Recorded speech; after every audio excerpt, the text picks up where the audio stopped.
Yamaha Sporty mga boss.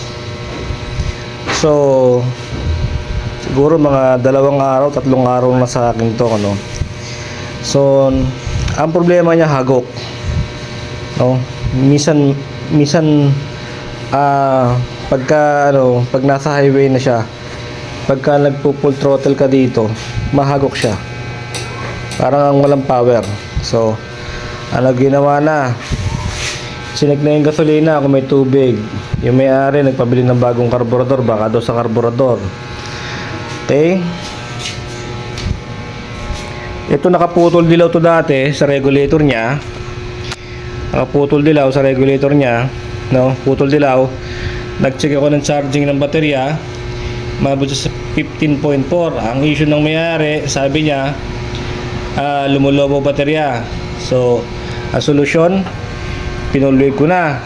So okay na doon. Okay na, hanggang 15 volts na siya, hindi siya naabot ng 15.4. Sabi nung dating nakaputol dilaw, laging punti tail light. So ngayon hindi na napupunti. Ang problema, yung hagok hindi nawawala. Ano ginawa? Pilta ng CDI, pilta ng spark plug, pilta na ng coil ng spark plug cap. Halos lahat na napalta na. Ganun pa rin, hagok pa rin. Sabi ko, dukutin mo ang stator at isilipin natin ang pulser. Okay, asan na yung stator? Bugasan ata. So wala kami nakita doon sa stator. Yun yung stator. Okay, so wala kaming nakita. Ito pala, kasi pinalta namin, no? Ito pala yung stator nya. Pinalinis ko muna bago ikabit. No, nung kinakabit ng tropa, ito na nakita natin. Sabi niya baka daw yung kunya ng magneto baka tabas, no?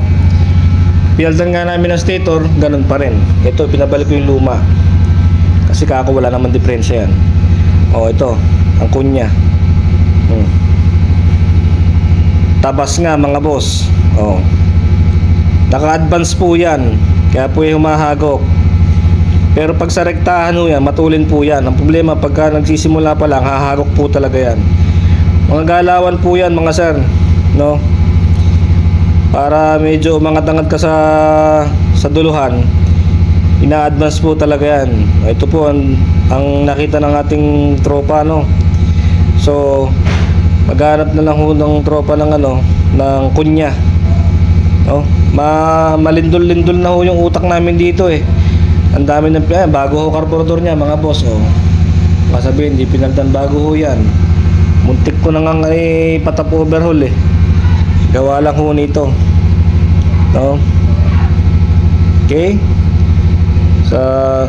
salamat sa mga sumusuporta at tuloy-tuloy na panonood sa inyo, no?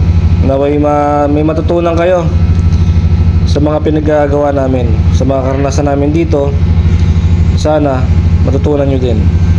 Ako po ang inyong Sal Pedro Pulweber, nagpapaalam. Magsasara po ako ngayong darating na November 11, Lunes.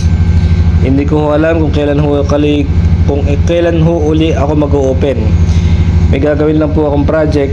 So titigil po muna tayo sa paggagawa ng motor. Okay, God bless po sa lahat. Red chip sa inyo. Thank you po.